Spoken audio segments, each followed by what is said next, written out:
Baik, selamat sore semuanya. Selamat datang di podcast kami, podcast Kelompok 3. Hari ini kami akan membahas satu topik yang menarik, yaitu tentang AI atau Artificial Intelligence. Saat ini saya mengundang beberapa narasumber yang sangat berpengalaman dan memiliki pengetahuan yang luas tentang AI. Di sini AI sendiri merupakan kecerdasan buatan yang sebenarnya dibuat untuk membantu kegiatan kita sehari-hari.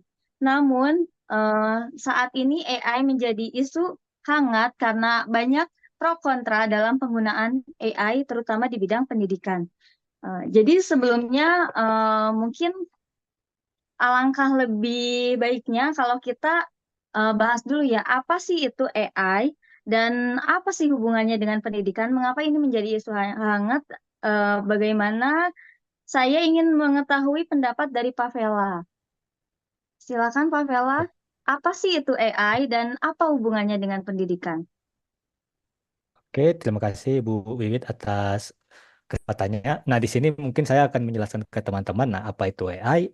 Jadi, kalau secara singkat, AI itu adalah Artificial Intelligence atau kecerdasan buatan. Dia ini, kecerdasan buatan ini lebih advance atau lebih hebat daripada search engine ya, yang biasa kita tahu. Kalau search engine kan untuk nyari. Nah, kalau AI ini kita bisa menanya langsung.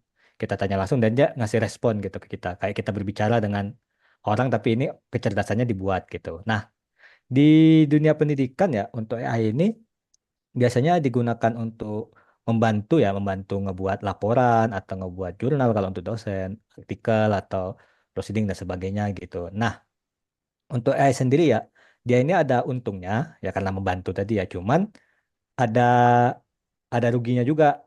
Kenapa? Karena bukan bukan lebih rugi tapi lebih kekeresahan karena dia ini kebanyakan orang menggunakannya secara berlebihan gitu. Berlebihan kenapa? Orang-orang menggunakannya jadi laporannya dibuat langsung kopas dari AI gitu. Jadi ditanya AI apa laporan saya temanya apa, nah dia bukannya dimodif tapi langsung copy paste dari AI sendiri, jawaban dari AI. Nah, itu yang sering terjadi atau baru-baru ini gitu. Itu dari saya. Baik, terima kasih Pak Vela. Jadi tadi ada hubungannya dengan pendidikan karena penggunaan yang berlebihan ya. Biasanya itu siapa sih yang menggunakan AI secara berlebihan? Karena kita tahu di dunia pendidikan itu kan ada berbagai pihak yang terlibat. Pihak mana yang banyak melakukan penyalahgunaan AI ini? Mungkin Ibu Ratna bisa menyampaikan pandangannya. Terima kasih Bu Wiwit. Untuk pihak-pihak yang bisa memanfaatkan AI ini di lingkungan pendidikan tinggi atau universitas, yang pertama adalah mahasiswa, berdasarkan daripada mereka tuntutan tugas mereka dari dosen, entah bagaimana mereka harus membuat literatur review atau bagaimana mereka dituntut untuk berargumen terkait case method tertentu. Nah, di situ biasanya mahasiswa mencari jalan pintas untuk mencari jawaban dari AI itu sendiri. Nah, itulah yang meresahkan ya, harusnya di mana AI ini bisa dimanfaatkan untuk mencari referensi, tapi justru dijadikan alat untuk membuat argumentasi mereka secara intelektual. Kemudian pihak kedua yang menjadi pemanfaat dari AI itu adalah dosen, di mana uh, berdasarkan tuntutan para dosen untuk menerbitkan publikasi baik di jurnal nasional maupun di jurnal internasional. Kita perlu literatur review, kemudian kita perlu membaca banyak referensi. Nah, di situ bisa berpotensi terjadi penyalahgunaan AI di mana para dosen di sini secara utuh meng- membuat draft jurnalnya dari AI, tidak berdasarkan hasil risetnya. Begitu, Bu. Terima kasih, Bu Wiwit. Oh iya, terima kasih juga Ibu Ratna. Jadi berarti baik mahasiswa ataupun dosennya sendiri itu berpotensi untuk melakukan penyalahgunaan AI ya. Kemudian berarti kita harus tahu kan kapan sih AI itu boleh digunakan dan kapan AI itu mulai meresahkan. Mungkin ada pendapat dari Pak Bayu. Oke, baik. Terima kasih Bu Wiwin. Kalau ditanya kapan AI itu digunakan, sebenarnya AI itu sudah berkembang cukup pesat, terutama di negara-negara maju. Tapi lebih ke arah penggunaan di dunia industri.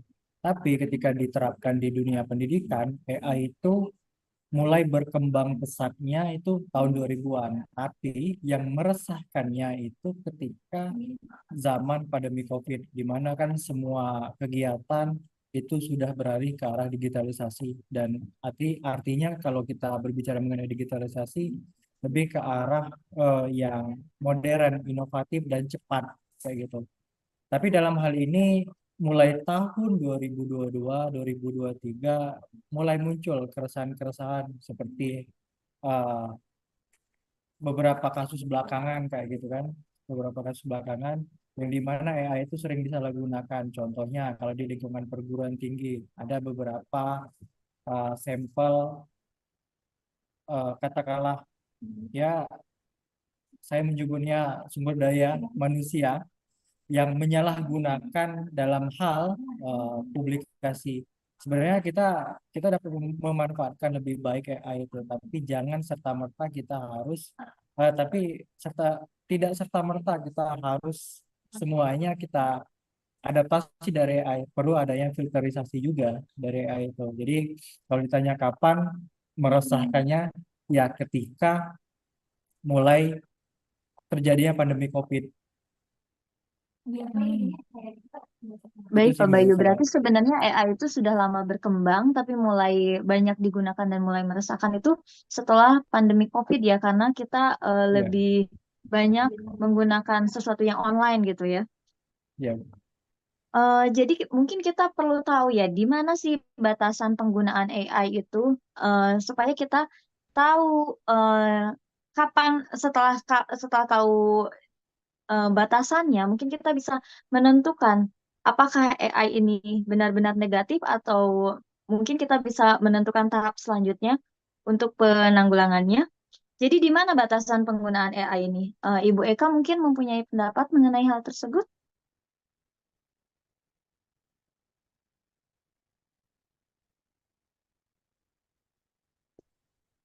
Maaf, Ibu Eka, apakah ada? Ya, Masih mute. terima kasih Bu Wiwit untuk pertanyaannya. Mungkin di awal kita harus garis bawahi terlebih dahulu bahwa AI ini sifatnya membantu kita dalam proses pendidikan lebih produktif ya, bukan untuk menggantikannya. Nah, untuk AI sendiri dalam dunia pendidikan ini perlu ada batas-batasannya, terutama di bagian-bagian yang berkaitan dengan penulisan ilmiah gitu ya.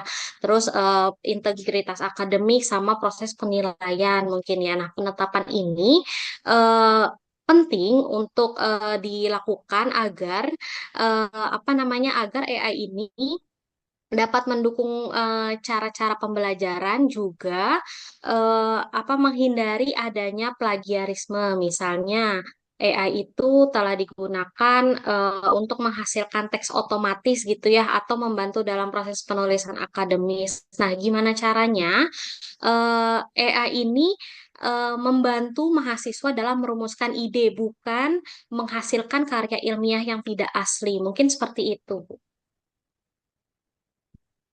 Terima kasih, Bu Eka. Kemudian mungkin kita lanjut ke topik selanjutnya, itu mengapa penting dan meresahkannya AI ini. Tadi kan kita sudah tahu batasannya, tapi masih haruslah kita tahu mengapa penting dan meresahkannya AI ini di dunia pendidikan. Mungkin Ibu Rini bisa menyampaikan pendapatnya. Ya, AI ini seperti yang dijelaskan sebelum-sebelumnya ya Bu, karena memang memberikan banyak manfaat. Kita tidak bisa memungkiri kalau AI memberikan banyak manfaat seperti untuk melakukan evaluasi ujian, kemudian membantu kita membuat kuis secara otomatis, kemudian memberikan rekomendasi kepada mahasiswa kira-kira materi apa toh yang sesuai untuk mereka pelajari terkait apa yang ingin mereka ketahui. Nah, di situ AI memang sangat membantu. Jadi kita tidak bisa memungkiri memang penting, memang ada peran positifnya di dunia pendidikan. Namun di sisi lain dengan kecanggihannya itu membuat mahasiswa juga menjadi malas. Jadi efek buruknya karena terlalu dimanjakan dengan AI, semua serba bisa diakses, mahasiswa menjadi malas berpikir, kemudian menjadikan kemampuan nalar kritis mahasiswa itu mulai berkurang. Bahkan kita sebagai dosen pun jika terlalu sering menggunakan, lama-kelamaan kemampuan kita untuk menyusun kata-kata, kemampuan kita untuk terus menggali informasi lebih dalam itu akan semakin berkurang seperti itu, Ibu. Jadi memang kita harus pandai-pandai mencari tahu kapan itu boleh dipakai, kapan tidak. Terima kasih Bu Rini. Kemudian dari tadi yang dipaparkan itu sebenarnya AI itu kan membantu kita ya. AI itu harusnya sesuatu yang positif. Bagaimana sih prosesnya sebenarnya? Kenapa AI yang harusnya positif itu, bagaimana dia bisa menjadi senegatif dan menjadi isu sehangat ini? Mungkin Pak Rido ada yang mau disampaikan mengenai hal ini? Oh, baik. Jadi dengan apa ya, terlalu bergantung kepada AI itu kan kita bisa apa ya, apa menurunkan originalitas dari suatu karya, terus apa menurunkan kemampuan berpikir juga sehingga di sini pendidikan itu kualitasnya akan semakin menurun gitu. Terus dan apa ya kayak terlalu bergantung kepada teknologi juga nanti gimana ya kalau teknologinya apa sudah ini gitu jadinya kan eh ya begitulah, sorry. Baik Pak Rido, mungkin maksud Pak Rido tuh karena eh, terbiasa menggunakan AI, jadi ketajaman Iya, berpikir mahasiswa dan ke- mungkin dosen-dosen juga jadi makin melemah ya. iya begitu Mungkin Mbak. setelah itu kita harus tahu tahap antisipasi agar hal tersebut tidak terjadi. Kira-kira hal apa saja yang bisa kita lakukan sebagai antisipasi dari efek negatif AI ini? Apakah Pak Calvin punya pendapat? Terima kasih Bu Wiwit. Jadi Ya. menurut saya kalau kita memang mau mengantisipasi penggunaan AI ini memang agak susah. Memang ini sesuatu teknologi yang sudah sangat menyebar kemana-mana dan banyak sekali yang menyalahgunakan. Beberapa kampus sudah menggunakan, tentu hampir semua kampus tahu saya sudah menggunakan software Turnitin ya untuk mengetahui plagiarisme.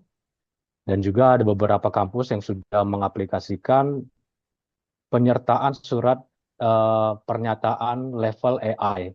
Jadi mereka tetap mengakui, mahasiswa misalnya mengakui mereka menggunakan AI, tetapi sampai level keberapa? Level 1, 2, 3, 4, 5. Tetapi bagi saya itu merupakan tools ya. Jadi menurut saya yang lebih penting untuk mengantisipasi ini adalah pendidikan karakter dan integritas mahasiswa. Jadi bagi saya semua dosen sudah saatnya kita menanamkan integritas ke mahasiswa bahwa ya kita harus punya nilai originalitas. Jangan bergantung kepada AI. Mungkin itu Bu Wiwit. Terima kasih Pak Calvin, saya setuju sekali. Jadi memang tahap antisipasi em, paling penting adalah karakternya sendiri ya.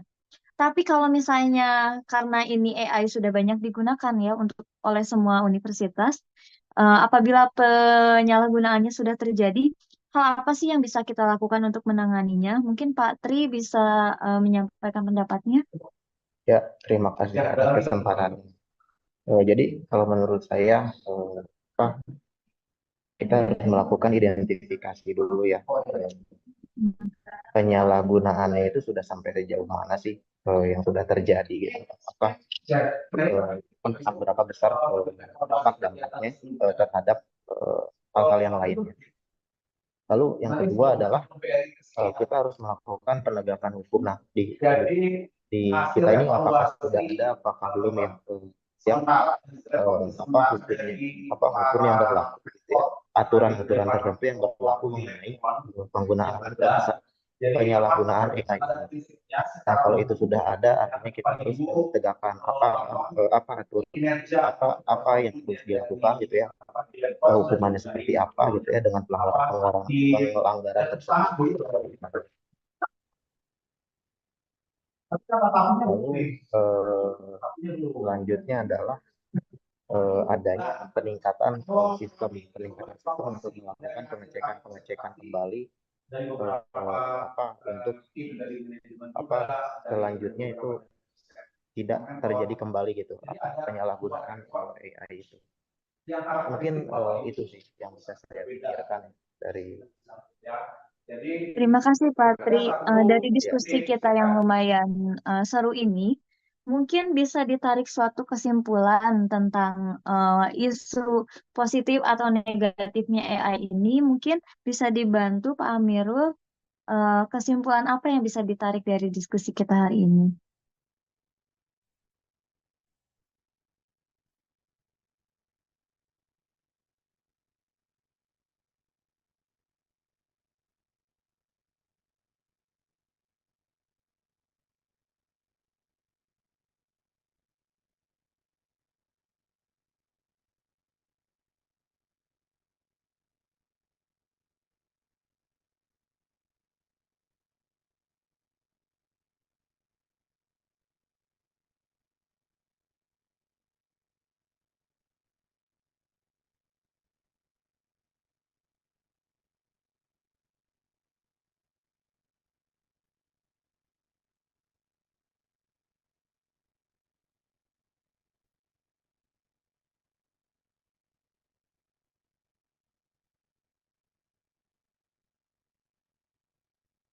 Hmm.